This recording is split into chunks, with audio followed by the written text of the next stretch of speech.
Hadirin hadirat, mari kita bersama-sama mendengarkan mau'izah ashana atau majlis ta'lim yang akan disampaikan oleh Al-Ustaz Al-Habib Abdul Rahman Ibn Al-Ustaz Al-Imam Al-Hafidh Al-Muslim Al-Doktor Al-Habib Abdullah bin Abdul Qadir Bil-Faqih Al-Alawi. Kepada beliau fadhal fa'al mashkuran. Lakum bushra al-ijabati wal-qabuli من المولى بواسطة الرسول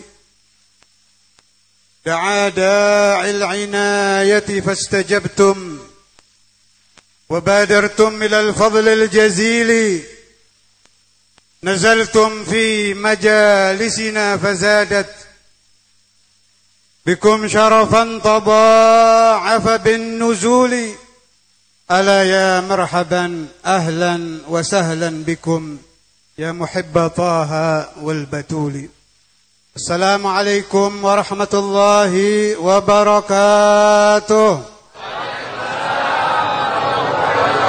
الحمد لله الذي شرفنا بصاحب المقام المحمود والحوض المورود واللواء المعقود شفيعنا يوم الشهود مولانا محمد حبيبنا محمد شفيعنا محمد قرة أعيننا محمد صلى الله وسلم عليه وعلى آله عدد ما ذكره الذاكرون وغفل عن ذكره الغافلون. أما بعد. Malam ini Allah Subhanahu wa taala menggerakkan jasad saya, ruhani saya, jasad para hadirin, ruhani para hadirin untuk menghadiri satu malam dari malam-malam 40 malam yang dikumandangkan pada malam-malam itu Maulidu Rasulillah, Awsafu Rasulillah, Manaqibu Rasulillah. Di malam-malam itu selalu dilantunkan perjalanan-perjalanan hidup Muhammad, perjalanan-perjalanan hidup Maulana Rasul, mulai dari hari lahir beliau, riwayat beliau, upacara-upacara yang pernah beliau lakukan, ucapan-ucapan lantunan mutiara yang pernah beliau lantunkan, dikumpulkan oleh sahibul majlis, saudara saya Kiai Haji Abdul Rahim dan Habib Abdurrahman Barakbah, semua panitia, baik panitia khusus, panitia umum, kesemuanya saya beri Anda kabar gembira yang saya terima dari guru saya Maulana Al-Imam Al-Habib Abdullah bin Abdul Qadir bin Ahmad bin Faqih. Beliau katakan tidak ada orang yang menghidupkan maulid Nabi Muhammad kecuali dia akan memperoleh balasan husnul khitam, akan memperoleh balasan husnul khitam, akan memperoleh balasan husnul khitam. Di akhir umurnya dia akan dituntun oleh Nabi Muhammad untuk mengucapkan la ilaha illallah, untuk melantunkan la ilaha illallah, untuk mengumandangkan la ilaha illallah. Disabdakan oleh Nabi, man kana akhiru kalamihi la ilaha illallah,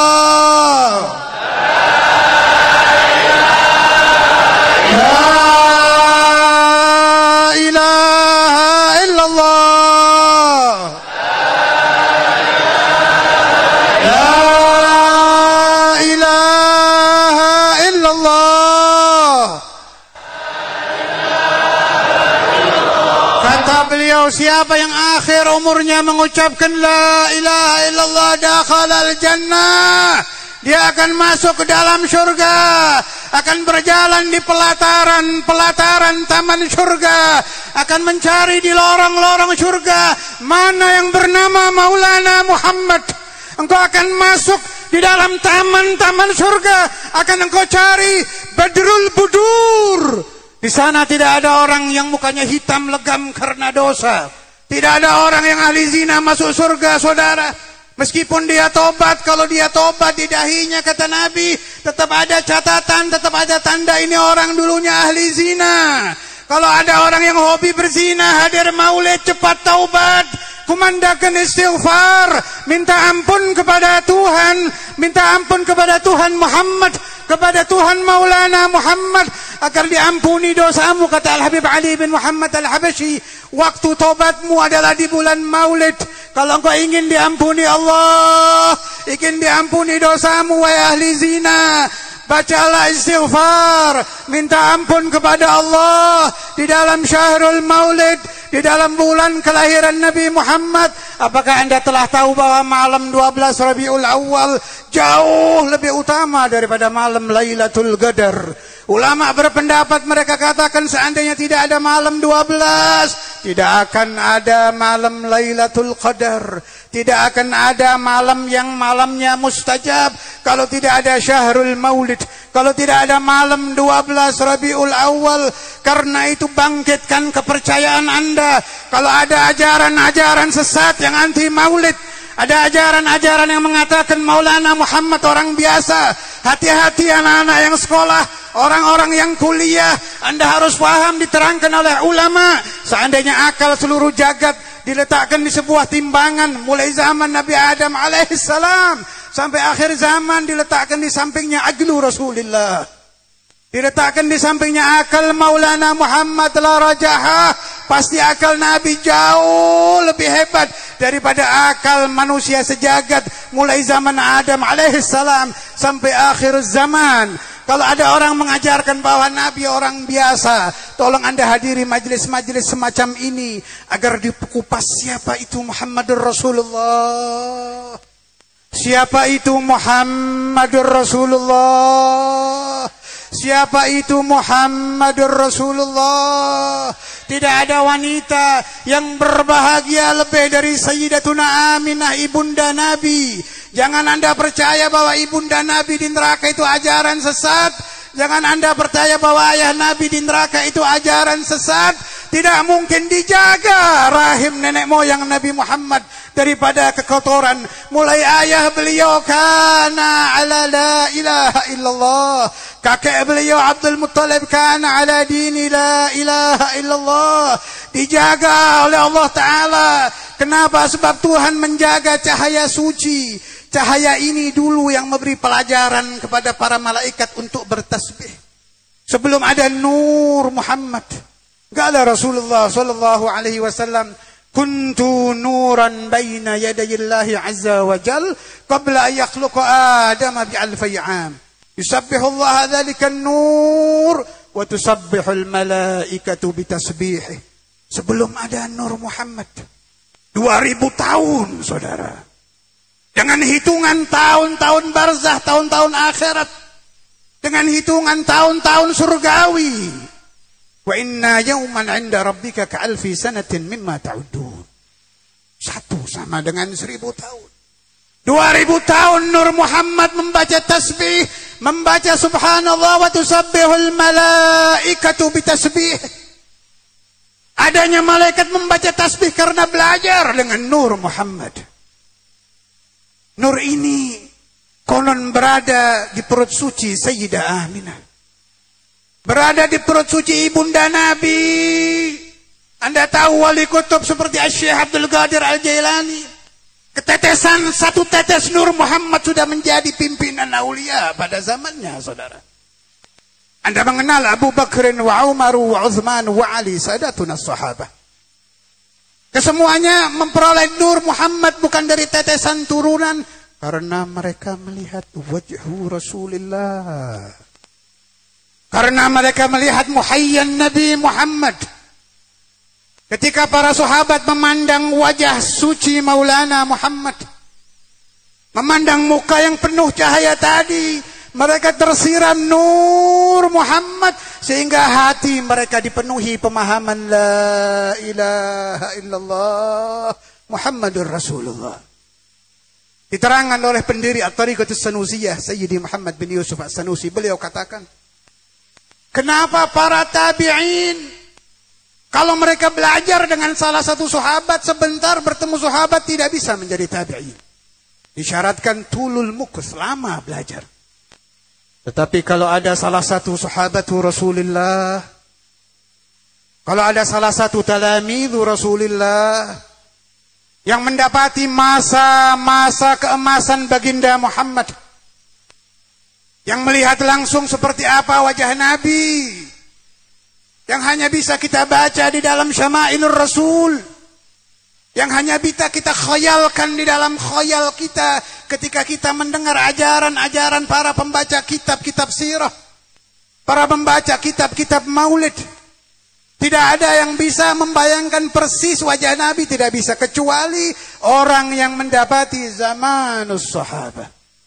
1 detik, kata Imam Sanusi, bertemu Nabi Muhammad dalam keadaan iman, sahabat mendapatkan paling tingginya pangkat aulia sekelas Syekh Abdul Qadir Al-Jailani.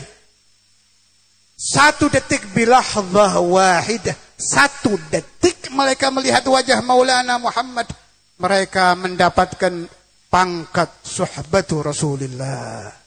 Pangkat menjadi sahabat yang kita ma'asyiru ahli sunnah wal jamaah beriktikad bahwa semua sahabat tidak ada aib, tidak ada celah. Kata Nabi Muhammad, bi ayyihim iqtadaitum ihtadaitum. Pilih satu sahabat yang mana saja, pelajari hadis yang dia riwayatkan, Anda akan menjadi ahlul hidayah. Anda akan menjadi orang baik, menjadi orang yang bisa meniti siratu Rasulullah sallallahu alaihi wasallam. Dengan sahabat mana saja, saudara. Karena itu saya tekankan lagi, hati-hati memilih sekolah. Hati-hati memilih majelis, hati-hati memilih guru, hati-hati membaca majalah, hati-hati membaca kutub-kutub kitab-kitab yang diterjemah. Pelajari dulu siapa pengarangnya, di mana dia berguru, silsilahnya lari kemana. Kata Nabi besar Muhammad sallallahu alaihi wasallam, kita diperintahkan untuk memilih guru yang mereka mempunyai silsilah kepada ahlu baiti Rasulullah, atau orang yang belajar dengan ahlu baiti Rasulullah, yang bersambung sinambung silsilah mereka kepada Al-Imam Ali bin Abi Thalib, kepada Sadatina Abi Bakr wa Umar wa Uthman, jelas sebelumnya kepada Al-Hasanain, Al-Imamul Hasan wal Imamul Husain, 2 pimpinan pemuda ahli surga. Kita mencintai sahabat, kagum dengan sahabat, mengikuti sahabat, tapi ahlu baiti Rasulullah juga jangan dilupakan, saudara. Keluarga Nabi, anak cucu Rasulullah sallallahu alaihi wasallam yang tetap mengikuti alur ahlu sunnah wal jamaah, yang tetap mengikuti akidah Sadatina Abi Bakr wa Umar wa Uthman wa Ali.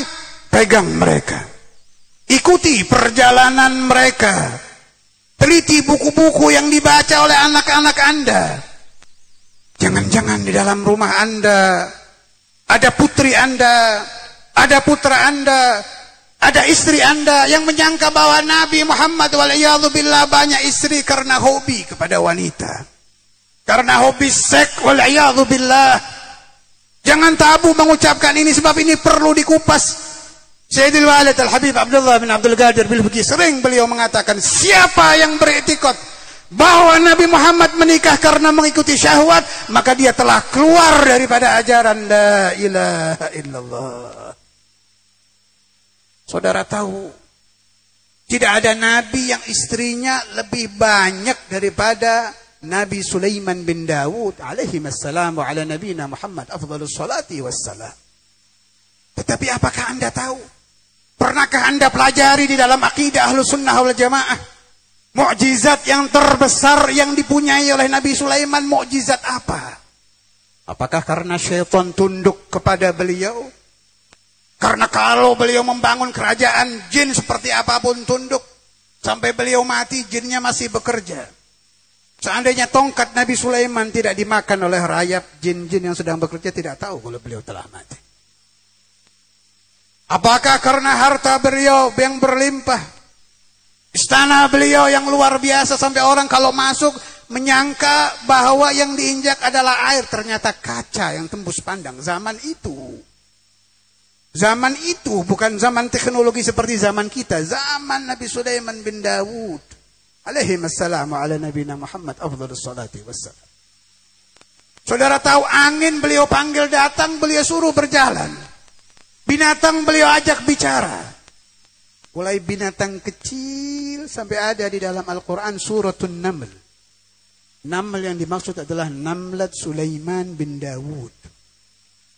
Tunduk binatang. Dari yang kecil sampai yang besar. Tetapi apa mukjizat yang paling luar biasa yang beliau punyai, saudara tahu? Mukjizat yang paling tinggi dari Nabi Sulaiman bin Dawud. Dengan harta yang berlimpah, istri yang tidak terhitung. Taatnya makhluk kepada beliau semua itu kecil dibandingkan satu mukjizat. Yaitu hati beliau tidak pernah terlepas daripada lupa kepada La ilaha illallah. Tidak pernah lupa kepada La ilaha illallah. Sedang beliau memimpin rakyatnya, hati beliau tetap berkumandang zikir La ilaha illallah. Ketika beliau berkunjung kepada istrinya, hati beliau tetap ala La ilaha illallah. Ketika beliau menyaksikan begitu banyak makhluk tunduk, beliau tetap ala la ilaha illallah. Kalau ini kelas Nabi Sulaiman. Setinggi ini imanu Sulaiman ibn Dawud alaihi wassalam. Fakaifa biimani sayyidil anbiya. Fakaifa biimani sayyidi Rasulillah. Bagaimana iman daripada raja para nabi yang dikatakan bahwa seluruh nabi yang berjumlah 124.000 mereka bisa menjadi nabi karena yastamiddu nura Muhammad. Sebab mereka mundu khuliqu istamaddu min nuri Muhammad. Mulai mereka dicipta, mereka tidak pernah terhenti mengambil asrar daripada nur Muhammad Rasulullah sallallahu alaihi wasallam. Apakah akan terlintas di dalam batin Anda bahwa Nabi menikah karena ikut syahwat? Apakah beliau kalah kekuatan imannya dengan imanu Sulaiman? Syekh Abdul Qadir Al-Jailani, saudara. Satu waktu beliau ingin menguji kepercayaan murid beliau kepada beliau.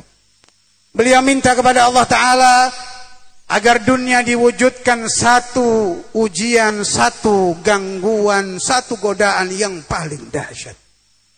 Allah Ta'ala kabulkan bentuk satu wanita yang sangat cantik. Masuk ke dalam majlis Sultanul Awliya Syekh Abdul Qadir Al-Jailani. Dengan cantiknya, gemah gemulai jalannya, berjalan masuk ke dalam majlis Sayyidi Syekh. Begitu masuk, Sayyidi Syekh berdiri di bawah, masuk ke dalam tempat khalwah beliau. Ribut murid-muridnya. Ubar itu majelis kecuali satu murid. Satu murid ini dengan setia menunggu. Sebab beliau yakin tidak mungkin gurunya berani khalwah, berani menyendiri dengan wanita yang bukan mahram dan jelas haram. Lama ditunggu tidak keluar-keluar. Kemudian Syekh Abdul Qadir keluar sendirian. Penasaran ini si murid. Beliau buka kamar khalwah Sultanul Awliya. Dilihat kosong, melompong. Tidak ada wanita. Tidak ada laki. Tidak ada makhluk apa jua di situ. Bertanya si murid kepada Syekh Abdul Qadir. Ya Maulana, apa yang terjadi? Dijawab oleh Syekh Abdul Qadir, saya memohon kepada Allah menguji apakah hati saya masih tergerak ke dalam godaan duniawi. Sekedar tambahan, menurut kaum Sufiyah, hijab menuju kepada Tuhan ada 4, saudara. Hawa, nafsu, syaitan, dunia. Siapa bisa lolos dari 4 hijab ini, dia akan menjadi waliyun min awliyaillah. Kalau tidak lolos, jangan harap-harap mencium bau kewalian. Kata Sayyidi Syekh, saya coba iman saya apakah masih tergerak, tertarik kepada wanita. Ujian yang terberat adalah perempuan. Ternyata tidak. Sedikit pun, setetes saja ketertarikan kepada kaum hawa. Sudah tidak ada. فإذا كان هذا إيمان الجيلاني, kalau seperti ini tingginya keimanan Syekh Abdul Qadir Al-Jailani, فكيف بإيمان مولانا رسول الله, فكيف بإيمان محمد بن عبد الله. Kalau Anda bisa memahami yang saya ucapkan, bila Anda baca bahwa Nabi Muhammad diberitakan kepada orang yang gila wanita, sadarkan orang yang berbicara, biarkan mereka mendengar kesucian ajaran Islam, kesucian ajaran Ahlus Sunnah wal Jamaah, kesucian ajaran dari Maulana Muhammad. Kalau jauh tidak akan faham kepada Muhammadur Rasulullah. Orang yang pagi membaca kitab, siang membaca kitab, sore membaca kitab, malam membaca kitab, masih jauh daripada mempelajari Muhammadur Rasulullah. Anda tahu siapa orang yang paling alim ba'da Maulana Muhammad? Orang yang paling alim setelah Nabi Muhammad adalah Al-Imam Ali bin Abi Talib radhiyallahu ta'ala anhu wa karramallahu wajhah. Sayyidina Ali kana alam as-sahabah, sahabat yang paling alim adalah Sayyidina Ali. Bisyahadati Rasulullah sallallahu alaihi wasallam, ana madinatul ilmi wa aliyun babuha. Hadithun masyhur, hadis terkenal itu. Saya kota ilmu, kata Nabi, Imam Ali adalah pintunya. Ketika Sayyidina Ali dengan Sayyidina Umar bin Al-Khattab, kalau Anda ingin tahu apa gelar Umar bin Khattab, beliau Sayyidul Muhaddatsin, bukan Sayyidul Muhadditsin. Kalau Anda baca manakib ada kalimat muhaddats, jangan dibaca muhadditsin, bukan, yang betul muhaddatsin, pimpinan para wali yang mendapat ilham langsung dari Allah Ta'ala. Sehingga pernah 3 ayat Al-Quran belum turun, Sayyidina Umar telah tahu apa yang akan turun. Disebut maqamul muhaddats, beliau pimpinannya Sayyidul Muhaddatsin. Sayyidina Ali a'lamus sahabah, Sayyidina Umar Sayyidul Muhaddatsin.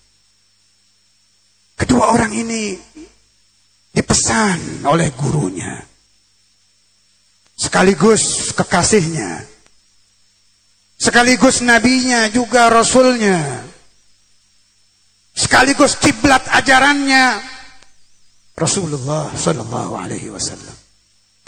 Ya Umar wa ya Ali, kata Nabi, wahai Umar, wahai Ali, bila kalian nanti bertemu dengan seseorang yang tandanya ini dan itu yang bernama Uwaisul Qarani, mintalah kepadanya untuk memohonkan ampun dari Allah atas dosa kalian berdua. Minta beliau untuk membaca istighfar karena doanya tidak akan ditolak oleh Allah Ta'ala.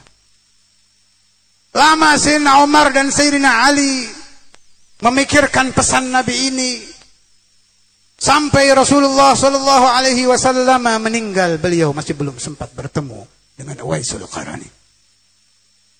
Sekedar tambahan, Sayyidina Uwais hidup di zaman Nabi tapi tidak pernah bertemu dengan Nabi. Syaghalahu birruhu bi ummih, sebab terlalu sibuk mengurusi ibunya yang tua renta. Ibunya yang telah udzur, sakit. Beliau sibuk mengurusi ibu, berbakti kepada ibu, sehingga tidak sempat berkunjung ke kota suci Madinah. Tetapi beliau ikuti agama la ilaha illallah Muhammadur Rasulullah. Sampai Nabi wafat belum terlaksana pesan Nabi ini. Kalau saya tidak salah ingat, ketika zaman Sayyidina Umar bin Al-Khattab baru, Sayyidina Umar bertanya kepada orang yang satu desa, satu kabilah, satu kaum dengan Uwaisul Qarani. Afikum Uwaisul Qarani, apakah ada di antara kalian seseorang yang tandanya ini pernah ditimpa penyakit lepra, hanya tersisa sedikit?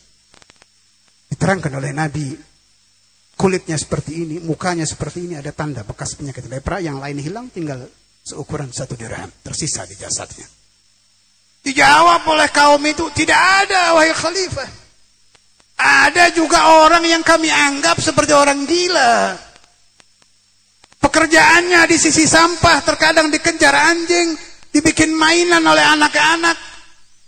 Tidak ada yang menghormati orang itu. Sayyidina Umar berkata, barangkali itu yang diterangkan oleh Nabi. Akhirnya Sayyidina Umar dan Sayyidina Ali datang kepada orang tadi.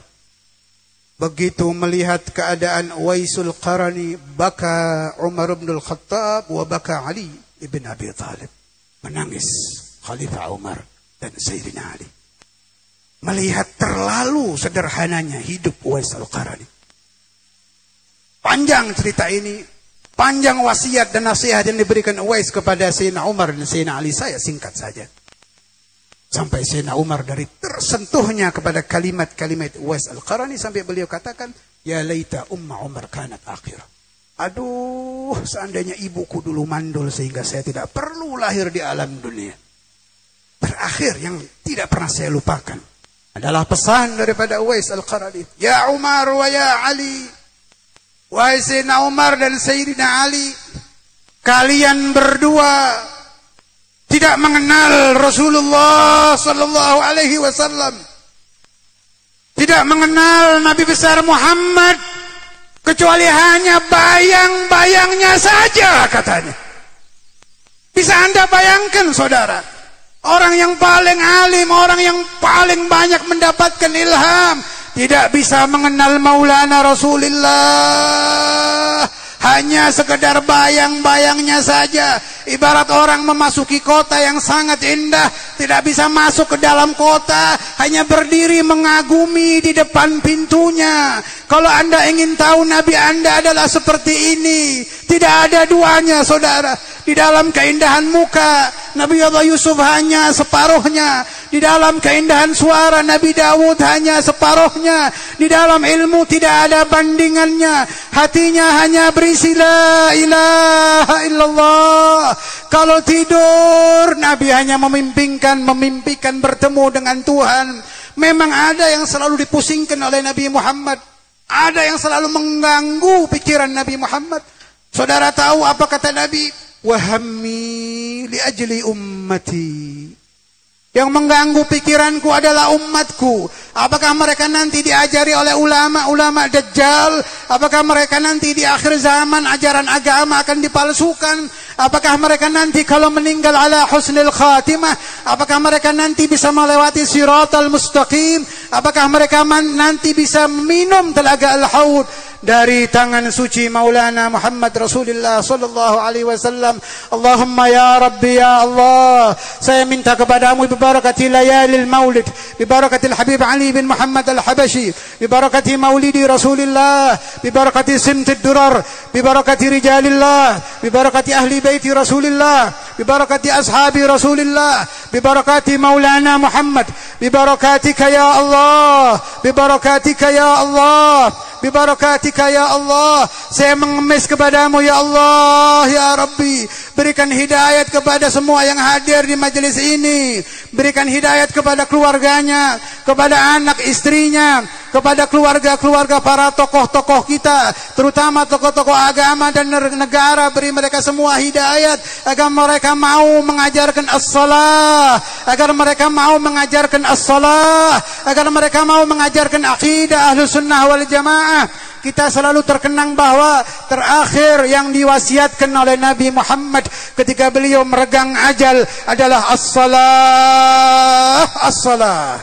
Yang diwasiatkan Nabi ketika beliau akan wafat adalah as-salah, as-salah. Jangan sampai Anda maulid subuhnya nanti tertinggal. Anda harus ingat pesan Nabi Muhammad. Man taraka salat as-subhi marratan ja'alahu Allah Ta'ala mal'unan madal abad. Siapa meninggalkan salat subuh satu kali, dia akan dilaknat sepanjang umur dunia saudara. Ingat-ingat, siapa meninggalkan salat subuh satu kali, dia akan dilaknat sepanjang umur dunia. Wal'iyadzubillah. Tanda dari orang yang maulidnya diterima oleh Nabi, tanda orang yang mendapatkan syafaat Rasulullah, pulang dari maulid subuhnya dia tetap sholat. Siapa yang tidak sholat subuh setelah menghadiri perayaan maulid, tanda bahwa maulidnya tertolak, tidak diterima oleh baginda Rasulullah sallallahu alaihi wasallam. Allahumma hdina fi man hadait, Allahumma hdina fi man hadait, Allahumma hdina fi man hadait, wa afina fi man afait, wa tawallana fi man tawallait, fa innaka taqdi wa la yuqda alayk, wa innahu la yadhillu man walait, wa la ya'izzu man adait, tabarakta rabbana wa ta'alait, falakal hamdu ala ma qadait, nastaghfiruka wa natubu ilaik. Baca bersama saya. Ya Hannan, Ya Mannan, La ilaha illa anta, subhanaka inni kuntu minal zalimin. Ya Hannan, Ya Mannan, La ilaha illa anta, subhanaka inni kuntu minal zalimin. Ya Hannan, يا منان لا إله إلا أنت سبحانك إني كنت من الظالمين فاستجبنا ونجيناه من الغم وكذلك ننجي المؤمنين والعفو منكم والسلام عليكم ورحمة الله وبركاته. Saya mohon maaf kepada Gus Abdurrahim dan Habib Abdurrahman. Saya akan langsung jalan. Alhamdulillah wa syukurillah.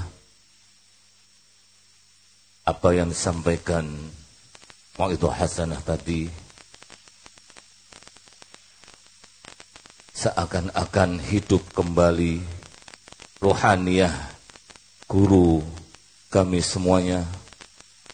Saya teringat suara beliau mirip-mirip suara putra beliau. Saya sering hadir di majlis Al-Ustadzul Imam Al-Hafidh Al-Musnid Al-Doktor Habib Abdullah Abdul Qadir Faqih setiap Ahad pertama di Ma'had Pondok Pesantren Darul Hadis Al-Faqihiyah. Alhamdulillah teringat kembali suara almarhum, maka disampaikan oleh putra beliau tadi. Mudah-mudahan dengan kehadirannya putra almarhum insyaallah akan hadir di tempat yang mulia ini insyaallah. Mudah-mudahan beliau senantiasa diberi panjang umur, sehat wal afiah, dan saudara-saudara beliau Al-Ustadz Al-Habib Muhammad, Al-Ustadz Habib Abdul Qadir, Al-Ustadz Habib Abdul Rahman. Tiga putra beliau ini senantiasa diberi panjang umur, sehat wal afiah, untuk bisa memberikan dan membimbing kita semuanya, khususnya di majlis Maulid wa Ta'lim Riyadul Jannah. Amin. Amin. Allahumma amin ya rabbal alamin.